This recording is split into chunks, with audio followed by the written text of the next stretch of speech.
Well, Donald Trump and his supporters have rightly complained for weeks that Kamala Harris is dodging questions on her record, her platform, and her litany of U-turns. Last night was a massive opportunity to ask those questions and to land a decisive blow in the race for the White House, but Trump didn't take it. Harris laid out a series of glaring traps for the former president, and like a cartoon mouse distracted by the cheese, he became ensnared by all of them. Right off the bat, she was asked a simple question about the economy and responded with babble. When it comes to the economy, do you believe Americans are better off than they were 4 years ago? So I was raised as a middle-class kid, and I am actually the only person on this stage who has a plan that is about lifting up the middle class and working people of America. I believe in the ambition, the aspirations, the dreams of the American people. What does any of that really mean?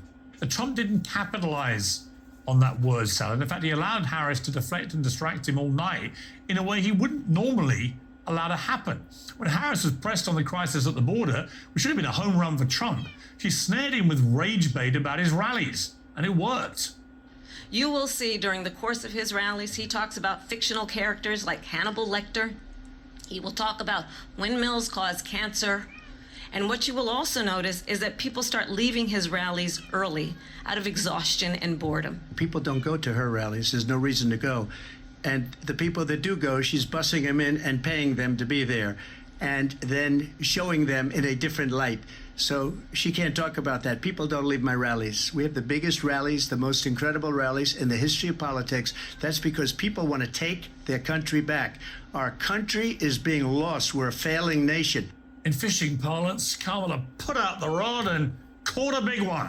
Remember, at that point, they were supposed to be debating Kamala's record on immigration. Instead, she got exactly what she wanted. Trump was visibly irritated and never really got unirritated. Well, today the big headline on immigration is that Trump repeated a crazy story about Haitian migrants eating cats and dogs. On abortion, where polling shows that Trump is weakest, he ranted about babies being executed after 9 months. Not until the very end of the debate in his closing statement did Trump deliver the message he should have been hammering all night. So she just started by saying she's going to do this, she's going to do that, she's going to do all these wonderful things. Why hasn't she done it? She's been there for 3.5 years. They've had 3.5 years to fix the border. They've had 3.5 years to create jobs and all the things we talked about. Why hasn't she done it? That was the line, which she should have hammered for 90 minutes. Americans felt richer and the world felt safer when I was in the White House, he should have said. You guys have been asleep at the wheel. But it was too little too late. Harris was the clear winner. Today there's a lot of talk about the apparently biased ABC News moderators, and I think Trump has a point. They roasted him with barbed questions and rabidly fact-checked him throughout, while Harris gleefully repeated bogus claims about Project 2025, find people on both sides, a bloodbath and dictator on day one. But Trump must have known all that was coming. He should have had better responses. He's got 54 days left to come up with a better response. Well, joining me now is the host of Tommy Lehrer and His Fearless on Outkick. Tom, without your name on the title, what's the matter with you?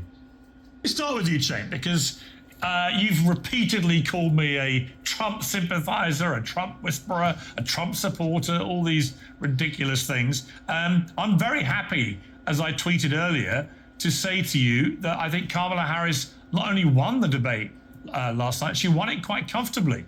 And I was very surprised by that. I thought she began nervously, but grew in confidence. Trump started confidently and then pretty much lost the plot and responded to a lot of her deliberate goading in entirely the way she would have hoped. So I think it was a big win for Kamala Harris. It may not move the needle in the immediate aftermath in terms of the election, but in terms of momentum and in terms of what happened to the Democrats after the last debate, you got to say it was a good night. Yeah, Piers, look, in your intro, you're fair and you're right. Kamala Harris definitely won and Donald Trump clowned himself. But you're kind of rooting for Trump and you could tell that you were disappointed in how it went. So I get it. You guys are friends. It's okay. I'm actually, you've always miscalculated. Ladies and gentlemen, I have to say, Piers Morgan is really stepping up his game. What he just did there is outstanding.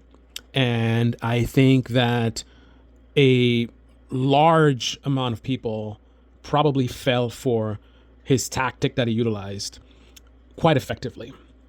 So if you're a surface level thinker, then what you saw is him being objective and honest. And, look, if he was a right winger, he wouldn't have admitted that she won the debate, right? Like a lot of right wing hosts, claiming or making excuses and all this kind of stuff. But no, he said, hey man, she won.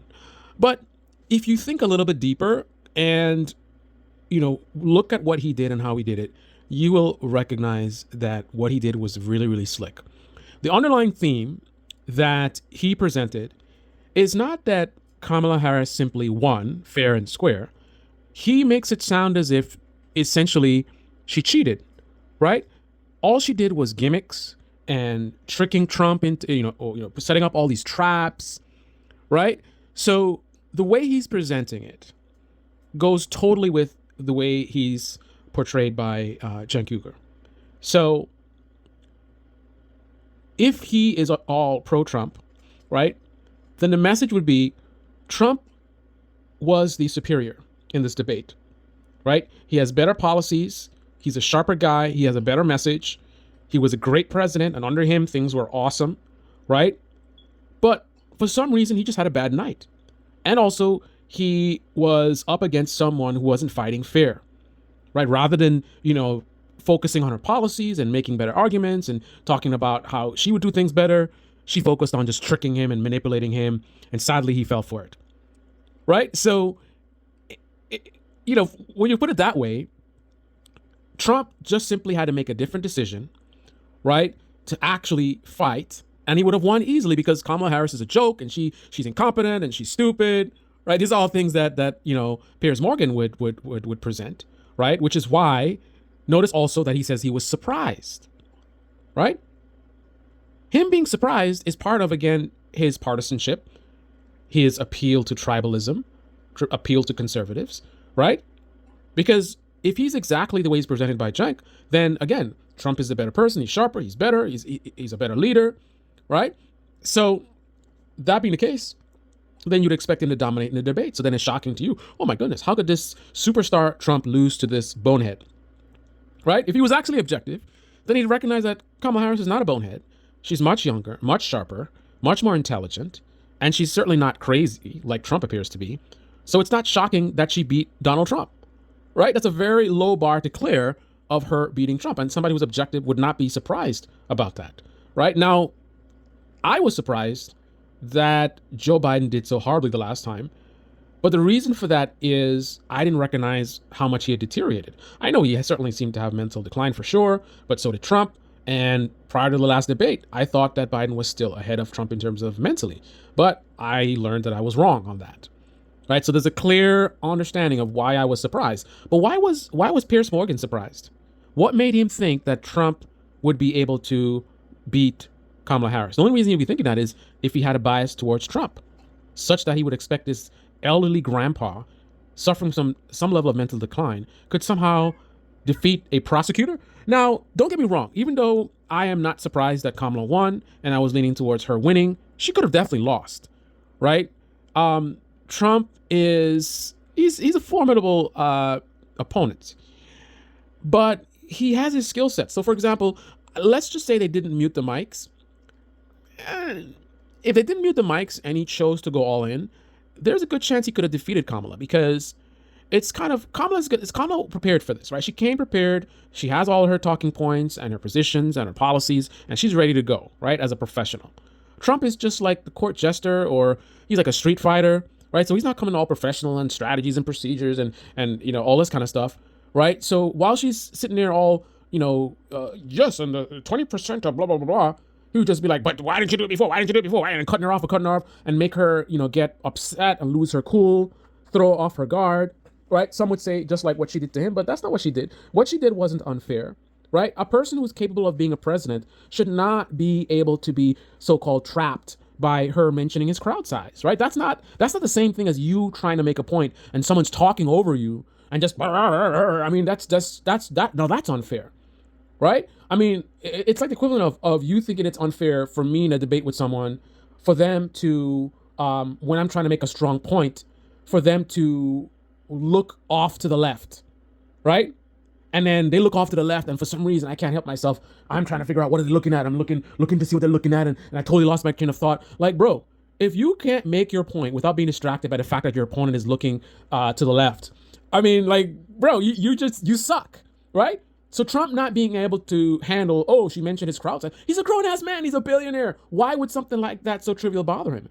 Unless he's just really, really weak. Unless he's really, really inferior to Kamala Harris, which is why he lost, right? But once again, the whole argument, he makes it sound like, Trump, Kamala didn't win fair and square. It's gimmicks and tricks and distracting him and setting up all these traps. Like, he speaks as if Trump was superior to Kamala Harris by far, right? And he just chose not to actually deliver, right? So it's like you have this guy who's a really good fighter, right? Fighting with someone who's nowhere near his skill level. But that really good fighter, doesn't do all of his good moves, right? So he lets a fighter that's inferior to them go and get all these good punches and end up knocking him out. And it's kind of like, what happened? You have the skill to block all of that. You have superior strength, superior agility, whatever it is. And yet, instead of using all your skills, you just sat there and let the guy, beat you up. Like, whoa. Right? So rather than pointing out like, oh, this fighter was actually superior and that's why they won. They beat this guy because they're better. Right? Kamala beat Trump because she's better. No, that's not what it is. It's for some weird reason, Trump just let her do these traps and whatever. No, it's not a weird reason. Trump is inferior, right? He's a lunatic, right? Which is why he's talking about eating cats and whatever. That's not Kamala that made him talk. That's him being crazy. He's also very weak, right? He has a very sort of emotional, very sort of feminine characteristic to him, which is why, just by you talking about his crowd size, my crowd size, like a strong man is not so easily manipulated by nonsense. It's like, who cares about the crowd size, right? I came here, I'm a grown-ass man, right? I'm confident and secure in my masculinity or whatever, right? And I came here to deliver a message. I'm going to deliver the message. You're not going to distract me talking about your crowd. Like, crowd, what? That's so weird to talk about, right? So she won because she's superior. She's superior to Trump, which is why she was able to just sort of dog walk him like that, right? She's able to this is what she basically did to Donald Trump. They're about to have a physical fight, and she looks Donald Trump straight in the face, and she says, oh my goodness, look over there. There's a giant elephant. And Trump is like, where? And he turns his head, and then she just knocks him out. And then people are just like, whoa. Like, what? How are you so stupid that someone could tell you, oh, look, there's an elephant, and you turn your head and they knock you out? Right? So, Piers Morgan, rather than point out how inferior Trump is, which is why he was able to be controlled in such a way, again, he highlights just, Kamala and gimmicks. And notice how one of the first clips he shows is something, oh, look, Kamala, she's talking nonsense. He didn't show a Trump talking nonsense video. Right? I mean, I think, did he play the eating cats thing? I think he might have, but again, it's really, really slick because notice how he led in terms of, he's like, look at Kamala saying nonsense. And then he plays a clip. And he's like, hey, what was that all about? Right? There wasn't that same energy for Trump. There was not a clip of like, oh my goodness. And Trump was talking some crazy stuff about cats. Let's take a look. And then he's like, oh, eating cats. And then he comes back and like, man, what was that all about? That was so wacky. Trump sounded like a madman. Right? He didn't do that. Right? The whole thing is framed in a certain way where he's able to be pro-Trump, right? He's able to, have the right-wing perspective of Kamala is a DEI hire and she's an idiot and she doesn't have any skills and she's a da-da-da-da, right? But Trump is this great guy, so why didn't he just deliver? He didn't deliver because he couldn't deliver, because he sucks, right? And that's the partisanship of Piers Morgan. He just want to admit. Anyway, this is the Debate Me channel. Debate me in the comment section below. Click on the like button, subscribe, smash that bell. Be well. Wow.